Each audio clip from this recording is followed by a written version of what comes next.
కూటమి ప్రభుత్వం వైద్య కళాశాలను పీపీపీ విధానానికి ఇస్తూ నిర్ణయం తీసుకున్న నేపథ్యంలోనే దాన్ని వ్యతిరేకిస్తూ ఇప్పుడు వైఎస్ఆర్ కాంగ్రెస్ పార్టీ కోటి సంతకాల సేకరణ కార్యక్రమం చేపడుతోంది. అయితే ఆ కార్యక్రమం ఇప్పుడు వైఎస్ఆర్ కాంగ్రెస్ పార్టీకి బూమరాంగ్‌గా మారింది. దానికి కారణం ఏంటంటే కోటి సంతకాల సేకరణ కార్యక్రమం విఫలమవడంతో పాటుగా అసలు ఎవరు సంతకాలు చేసేందుకు ముందుకు రాకపోవడంతో వారు బలవంతంగా రోడ్ల మీద వెళ్ళే వారిని ఆపి సంతకాలు పెట్టాల్సిందిగా, సంతకాలు పెడితేనే మేము పంపుతాము అన్నట్లుగా బెదిరింపులకు పాల్పడుతున్నట్లుగా కొన్ని వార్తలు వస్తూ ఉన్నాయి. తాజాగా విజయనగరం జిల్లాలో ఒక ఘటన ఆలస్యంగా వెలుగు చూసింది. ఆ ఘటన ప్రకారంగా చూసుకున్నట్లయితే కొంతమంది వైకాపా నేతలు బలవంతంగా ఈ కోటి సంతకాల సేకరణ చేసేటువంటి ప్రయత్నం చేశారని, అందులో భాగంగానే ఆటోలో వెళ్తున్నటువంటి వ్యక్తులను ఆపి అడ్డుకొని సంతకం పెడితేనే పంపుతాము అంటూ మాట్లాడినట్లుగా కొన్ని వార్తలు వస్తున్న నేపథ్యంలో ఈ అంశం మీద మనం పూర్తి స్థాయిలో విశ్లేషణ చేసుకుందాం. ప్రస్తుతం మనతో పాటున్నారు ప్రముఖ రాజకీయ విశ్లేషకులు, ప్రముఖ సీనియర్ జర్నలిస్ట్ డిబిఎస్ గారు. వారితో మాట్లాడు సార్. నమస్తే సార్. నమస్తే. వైద్య కళాశాలను పీపీపీ విధానానికి ఇస్తూ ఇప్పుడు ఆంధ్రప్రదేశ్లో ఉన్నటువంటి కూటమి ప్రభుత్వం నిర్ణయం తీసుకున్న నేపథ్యంలో దానికి వ్యతిరేకంగా వైఎస్ఆర్ కాంగ్రెస్ పార్టీ కోటి సంతకాల సేకరణ కార్యక్రమాన్ని అయితే తెర మీదకి తీసుకొచ్చింది. ఆ కోటి సంతకాల సేకరణ కార్యక్రమం ఇప్పుడు వైఎస్ఆర్ కాంగ్రెస్ పార్టీకి బూమరాంగ్ గా మారింది. దానికి కారణం ఏంటంటే బలవంతంగా కొంతమంది వైకాపా నేతలు రోడ్ల మీద వెళ్తున్నటువంటి ప్రజలను ఇబ్బంది పెడుతూ సంతకాలు పెట్టాల్సిందిగా బలవంతం చేస్తున్నారని, సంతకాలు పెడితేనే మేము పంపుతాం అంటూ వారితో వాగ్వివాదానికి కూడా దిగుతున్నారన్నట్లుగా కొన్ని వార్తలు వస్తూ ఉన్నాయి. విజయనగరం జిల్లాలో జరిగినటువంటి ఒక సంఘటన కూడా ఆలస్యంగా వెలుగులోకి వచ్చింది. దీని మీద మీ విశ్లేషణ ఏంటి సార్? పాయింట్ బ్లాంక్ లో సంతకాల సేకరణ. ఓకే.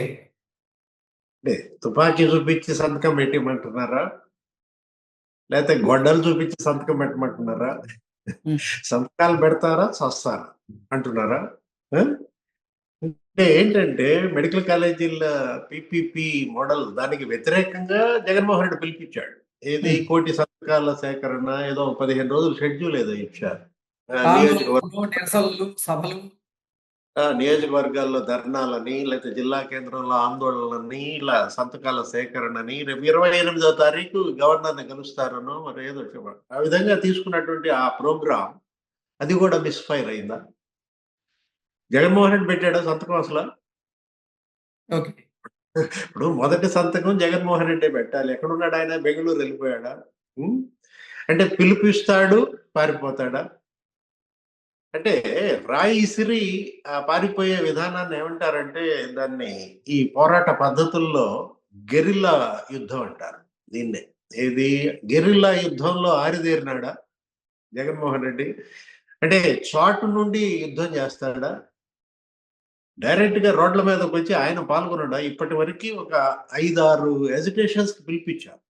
ఫీజు పోర్ అన్నాడు, అదే యువత పోరు, లేకపోతే కరెంటు పోర్ అన్నాడు, లేకపోతే రైతుల మీద ఒక 2 ఆందోళనలకు పిలిపించాడు, అన్నదాతల పోర్ అని రకరకాలుగా. ఏటిల్లోనూ ఆయన పాల్గొనడు. నామోషీనా? తను ఇండివిజువల్ గా వెళ్తున్నాడు కానీ అక్కడక్కడ ఏదో కొన్ని సందర్శనలకి. అసలు ఏంటి జగన్మోహన్ రెడ్డి? ఒక ప్రతిపక్షంగా చేయాల్సిన పద్ధతులేనా ఇవి? బెదిరించి సంతకాలు పెట్టించడం ఏంటి కృష్ణ? కోటి సంతకాల సేకరణ జనరల్ గా ఏం చేస్తారంటే నిరసన తెలియజేయడానికి కూడా వైఎస్ఆర్ కాంగ్రెస్ పార్టీ కార్యకర్తలు విముఖత వ్యక్తం చేస్తున్నారా? అసలు సంతకాలు పెట్టేందుకు కూడా వైకాపా కార్యకర్తలు కానీ సాధారణ ప్రజలు కానీ ముందుకు రావడం లేదా? ఇప్పుడు వైఎస్ఆర్ కాంగ్రెస్ పార్టీ చేపట్టినటువంటి ఈ కోటి సంతకాల సేకరణకు సంబంధించినటువంటి కార్యక్రమం విఫలమైందా అంటే ఏం చెప్తారు సార్?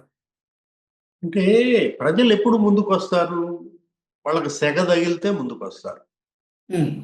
ప్రజలు ఎప్పుడు ఆందోళన చేస్తారు, ఆందోళనలో ఎప్పుడు భాగస్వాములు అవుతారు. అది నిజంగా సమస్య అయితే, ఆ సమస్యను వాళ్ళు ఫీల్ అయితే, ఏది ఈ సమస్యలో ఇందులో శాంక్టిటీ ఉంది, ఈ ఆందోళన వీళ్ళు చిత్తశుద్ధితో చేస్తున్నారంటే మామూలుగా సంఘీభావం ప్రకటించారు, వెల్లువెత్తుతారు. అంటే వీళ్ళు చేపట్టిన సబ్జెక్ట్ ఏంటి? మీరు తీసుకునే సబ్జెక్టే లోపభూయిష్టము. ఏది? మెడికల్ కాలేజీలు ప్రైవేటీకరణ అన్నాము. అసలు అది ప్రైవేటీకరణే కాదు. అదేంటది? PPP model. ఆ విధంగా మెడికల్ కాలేజీలు అనేక చోట్ల చేపట్టారు. ఇప్పుడు ఇవాళ శశికుమార్ కూడా అదే మాట్లాడాడు, ఆరోగ్య శాఖ మంత్రి. జగన్మోహన్ రెడ్డి లేని సమస్యను సృష్టించి దాన్ని ప్రజలకు పులిమి ప్రజలను అందులో పాల్గొనమంటే ఎందుకు పాల్గొంటారు? వాళ్ళు నిజంగా వాళ్ళు సతమతమయ్యే సమస్యలు ఉన్నాయి, వాటి మీద నువ్వు పిలిపివు, వాటితో నువ్వు వాళ్ళని కనెక్ట్ అవ్వు. అంటే జగన్ కి జనానికి మధ్య కనెక్టివిటీ లోపం కనపడతాను. ఓకే. వాళ్ళిద్దరి మధ్య ఇంత గ్యాప్ నడుస్తున్నప్పుడు మరి ఆ పార్టీ ఏ విధంగా మనుగడ సాగిస్తుంది? ఇప్పుడు మీరు విజయనగరం జిల్లా ఆయన ఎవరో కోలగొట్ల వీరభద్ర స్వామి, విజయనగరం వైసీపీ మాజీ ఎమ్మెల్యే, అతను మరి ఆటోల్లో నుంచి జనాన్ని దించి, బస్సుల్లో నుంచి జనాన్ని దించి సంతకాలు పెట్టండి, సంతకాలు పెడితేనే మిమ్మల్ని ఎక్కిస్తాం అంటే బెదిరించి సంతకాలు పెట్టిస్తున్నారంటే ఇప్పుడు మనకేం కనబడుతుంది? నీకు అదే అంది, పాయింట్ బ్లాంక్ అన్నది అదే అన్నమాట. వైఎస్ఆర్ కాంగ్రెస్ పార్టీకి ఇప్పుడు ప్రజాదరణ కరువైంది, అందులో భాగంగానే వైకాపా చేపట్టినటువంటి కార్యక్రమం తుస్సుమనింది అంటారు. ప్రజాదరణ కొత్తగా కరువు అయ్యేదేముంది? ఎన్నికల్లోనే ప్రజాదరణ పోయింది కదా. 11 సీట్లకే పరిమితమైన పార్టీని ఆయన ఏంటి పెంచలేకపోతున్నాడు, ఆయన బలోపేతం చేయలేకపోతున్నాడు. ఏది, అతను లండన్ వెళ్ళాడు, వచ్చాడు, అక్కడ ఉండలేకపోతున్నాడు. ప్రతిసారి వారానికి 2-3 రోజులు పోవటం రావటం, యలహంక, తాడేపల్లి, షటిల్ సర్వీస్, అసెంబ్లీకి వెళ్ళాడు. ఏది, ఇదే సమస్య నువ్వు అసెంబ్లీలో గనక మాట్లాడితే రక్తి కట్టు, బ్రహ్మాండంగా యుద్ధం జరుగుతుంది. శాసనసభలో జరగాల్సిన యుద్ధాన్ని రోడ్ల మీద చేస్తానంటాడు. ఇప్పుడు ప్రజలు మిమ్మల్ని ఎందుకు గెలిపించారు? అసలు ప్రజాస్వామ్యం అంటే ఏంటి? 11 మందిని ఇవాళ మిమ్మల్ని గెలిపించి పంపిస్తే ఈ రోజు సభకి వెళ్ళకపోతే అక్కడే నీ ఫెయిల్యూర్ స్పష్టంగా కనపడటం లేదా? ఇప్పుడు ఇవాళ మెడికల్ కాలేజీల ప్రైవేటీకరణ అంశం, లేకపోతే ఆ పీపీపీ మోడల్, ప్రజలు అసలు దాని గురించి ఆలోచిస్తున్నారా? అది ప్రజల్ని ఏ విధంగా, ఒకటి ఇంకా ఏ పార్టీ అయినా సంఘీభావం ఉందా? జనరల్ గా ఒక ఆందోళనకు ఒక ప్రతిపక్షం పిలిపిస్తే మిగతా ప్రతిపక్షాలు కూడా కలుస్తాయి. సిపిఐ, సిపిఎం, ఇంకా కాంగ్రెస్, ఇతర పార్టీలు కూడా ఉన్నాయి కదా. వాళ్ళందరూ కూడా దీనిలో భాగస్వాములు అయ్యారా? అక్కడే తెలిసిపోవాలా ఈ సబ్జెక్ట్ కి ఏంటి. ప్రజల్లో కాదు, ఇతర ప్రతిపక్షాల్లో కూడా సంఘీభావం లేదు. సిపిఎం ఉంది, లేకపోతే సిపిఐ ఉంది. ఎవరన్నా జగన్మోహన్ రెడ్డితో కలిసి నడవడానికి వాళ్ళు సిద్ధంగా ఉన్నారా? ఎందుకు ఇంత ఒంటరి వాడయ్యాడు? తను ఒంటరి కావటమే కాకుండా మొత్తం పార్టీని అంతా కూడా ఒంటరి చేసి పారేస్తే, అందుకు కాదు మొత్తం పార్టీని వదిలేసి అందరూ వెళ్ళిపోతున్నారు. ఇప్పటికైనా ఇంకా రాబోయే 3 ఏళ్ళు ఇంకా మంచి విలువైన కాలం ఉంది జగన్మోహన్ రెడ్డి ముందు. ఏది, అతను ప్రజలతో పాటు మమేకం కావాలి, ప్రజలను సతమతం చేస్తున్న సమస్యలు ఏంటి అధ్యయనం చేయాలి, ఓకే, వాటిపైన ఇది అవ్వాలి. అంటే ఇప్పుడు గడిచింది ఏడాదే కదా, 1.5 ఇయర్. ఈ 1.5 ఇయర్ లో ఈ ప్రభుత్వం చేసే సమస్యలు ఏముంటాయి? అతను చేసిన మొట్టమొదటి తప్పటడుగే ఈ ప్రభుత్వం ఏర్పడి 1 రోజులు కాకుండానే ఢిల్లీలో ధర్నా అన్నాడు. 36 మందిని చంపేశారు అన్నాడు. ఆ 36 మంది పేర్లు ఇవ్వమంటే ఇంతవరకు ఇవ్వలేదు.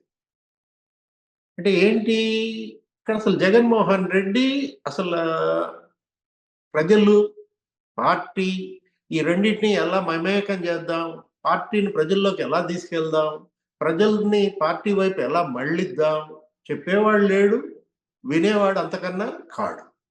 ఇది జగన్మోహన్ రెడ్డి యొక్క ప్రధాన సమస్య. అతనికి ఎవరు సరైన సలహాలు ఇవ్వరు. అతను ఇచ్చిన సలహాలు మంచి వాళ్ళ దగ్గర తీసుకోడు. మంచి వాళ్ళు ఎవరు అతను ఉన్నారు అతని పక్కన? చెడగొట్టే సలహాలే తప్ప.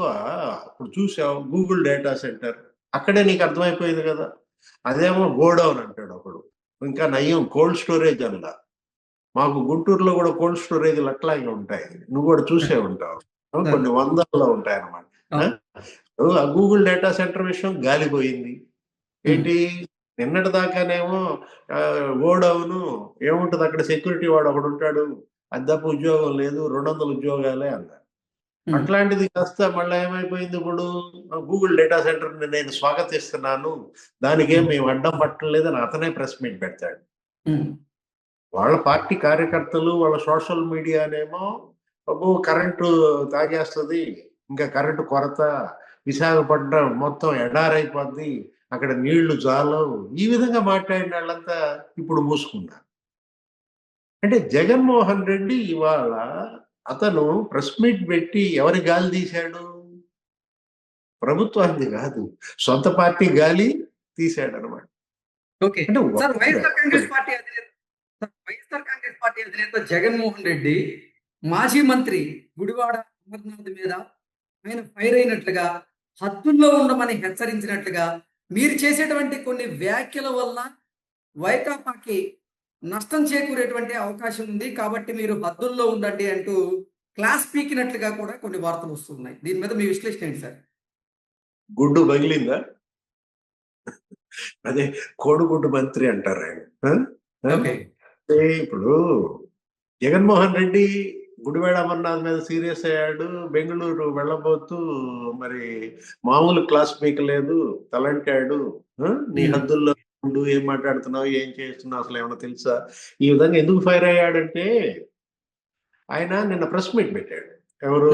గుడివాడ అమర్నాథ్ ప్రెస్ మీట్ పెట్టి అన్ని మాటలు మాట్లాడుతూ ఈ Google data centre, Chandrababu, Lokesh వీళ్ళ మీద ఏదో విమర్శలు చేస్తూ ఏమన్నాడు చివరిలో? బీజేపీ మీద మాట్లాడాడు. ఏంటి? బీజేపీకి ఆయన ఏదో అబ్రివేషన్ ఇచ్చాడు. బాబు జేబు పార్టీ అన్నాడు. ఏంటది? బి అంటే బాబు, జే అంటే జేబు, పి అంటే పార్టీ. బాబు జేబులో పార్టీ అనో ఏదో అన్నాడు. అక్కడ ఒకట్లే, విశాఖపట్నంలో బీజేపీ నాయకులను ఉద్దేశించి అన్నాడు. ఏంటి? వాళ్ళు ఉన్నారు కదా, విష్ణు, లేకపోతే విష్ణుకుమార్ రాజు గారు, వీళ్ళందరినీ ఉద్దేశించి ఏమైనా మాట్లాడాడు? మరి వాళ్ళు బాగా సీరియస్ గా ఎలిగేషన్స్ చేస్తున్నారు, విమర్శలు చేస్తున్నారు. టీడీపీ కన్నా వాళ్ళ విమర్శలు తట్టుకోలేక లోకల్ బీజేపీ లీడర్స్ ని ఆయన బాబు జేబు పార్టీ, బీజేపీ, వాళ్ళ విమర్శలకు కూడా మేము సమాధానం ఏం చెప్తాం అనేది అన్నట్టున్నాడు. అది కాస్త ఇక్కడ లైట్ వెలిగింది. ఎక్కడ? తాడేపల్లిలో. ఏంటి? ఫీజు పోయే పరిస్థితి అనమాట. మామూలుగా ఎలాగటం కూడా టప్ మన పేలింది బల్బు. ఏంటి? బీజేపీ మీద ఎందుకు మాట్లాడతావు నువ్వు? మనం ఎవరి మీద మాట్లాడాలి? ఏదైనా మాట్లాడితే చంద్రబాబు మీదకి తాడెత్తుని వెళ్ళండి. పవన్ కళ్యాణ్ గురించి కూడా మాట్లాడద్దు. టార్గెట్ టీడీపీ, ఇది ఒక్కటి తప్ప మీకు నేనేమి వేరే పార్టీల మన గురించి మాట్లాడద్దంటే, అటు జనసేన మీద మాట్లాడతారు, ఇటు బీజేపీ మీద మాట్లాడతారు. పోయినసారి తగ్గించుకున్నాం కదా. ఏ రకంగా అయినా వాళ్ళ మధ్య పొత్తు బ్రేక్ చేయండి, వాళ్ళ మధ్య తగాదాలు పెంచండి, చిన్నది జరిగినా భూతద్దంలో చూపండి అని కదా మీకు ఇచ్చిన సందేశం నేను అంటూ ఫైర్ అయ్యాడు. ఏది? ఇక్కడేమో లక్ష్మీనాయుడు హత్య విషయంలో వాళ్ళని ప్రశంసించాడంట. ఈ కాపు నాయకులు ఉన్నారు కదా, ఈ తోట త్రిమూర్తులు, లేకపోతే జక్కంపూడి రాజా, ఈ గోదావరి జిల్లాలో కూడా వెళ్ళారు. నెల్లూరు కాపు సంఘాలతో, కాపు బలిజ సంఘం, వీళ్ళు బాగా పనిచేశారు. లక్ష్మీనాయుడు హత్య విషయంలో ఆ పార్టీని టార్గెట్ చేశారు. మన ఆందోళనకు భయపడే ప్రభుత్వం కూడా మరి తలా 2 ఎకరాలు భూమి ఇచ్చింది, మరి డబ్బులు కూడా డిపాజిట్లు చేశారు, పిల్లలు చదివిస్తామన్నారు, మీరు మంచిగా చేశారని వాళ్ళని ప్రశంసించాడంట. అమర్నాథ్ ఏమో వాసిపోయిందంట. ఏది? బాబు జేబు పార్టీ అనగానే అది హద్దుల్లో ఉండమని హెచ్చరించేటువంటి పరిస్థితి ఉందంటే నిజంగా ఏ రేంజ్ లో క్లాస్ స్పీకర్ అనేది మనం అర్థం చేసుకోవచ్చు అంటారా? అంతే కదా. ఇప్పుడు బీజేపీని విమర్శిస్తే ఇప్పుడు బీజేపీ చేతుల్లో ఉంది. జగన్మోహన్ రెడ్డి ప్రాణం అంటావా? ఇప్పుడు ఇప్పుడు మాంత్రికుడి ప్రాణం ఏదో చిలకలో ఉందంటారు, తెలుసా ఆ కథ నీకు? ఇప్పుడు ఆ మాంత్రికుడిని చంపాలంటే ఆ చిలకని నొక్కేసావనుకో, టపక్కపని గిలగిల కొట్టుకుని చచ్చిపోతాడు. అట్లా ఇప్పుడు జగన్ ప్రాణం బీజేపీలో ఉందా? అదే ప్రాణం అంటే ప్రాణం కాదు, ఏంట బెయిలా? ఇప్పుడు సిబిఐ ఈడీ కేసులు లేకపోతే 13 ఏళ్లుగా. ఇప్పుడు నిన్నగాక మొన్న మనం బీజేపీతో మరి మంచి సంబంధాల వల్లే కదా మన పెద్దిరెడ్డి మిథున్ రెడ్డి ఐక్యరాజ్య సమితి వెళ్ళాడు. బ్రహ్మాండంగా వాళ్ళు మిథున్ రెడ్డిని ఐక్యరాజ్య సమితి పెట్టడం ఏంటి, అతను బెయిల్పై బయటికి రావడం ఏంటి, అంతా మనకు మంచి జరుగుతున్నప్పుడు నువ్వు కొంప ముంచేవరా నాయన? బాబు జేబు పార్టీ అనేసరికి మరి ఆయనకి ఏమైపోయింది? ఒక్కసారిగా కరెక్ట్ పోయింది. ఇట్లాంటివి జరుగుతుంటాయి. ఏది? అక్షంతలు ఇవి మామూలే. మొత్తానికి గుడ్డు పగిలిందంటావా? ఓకే.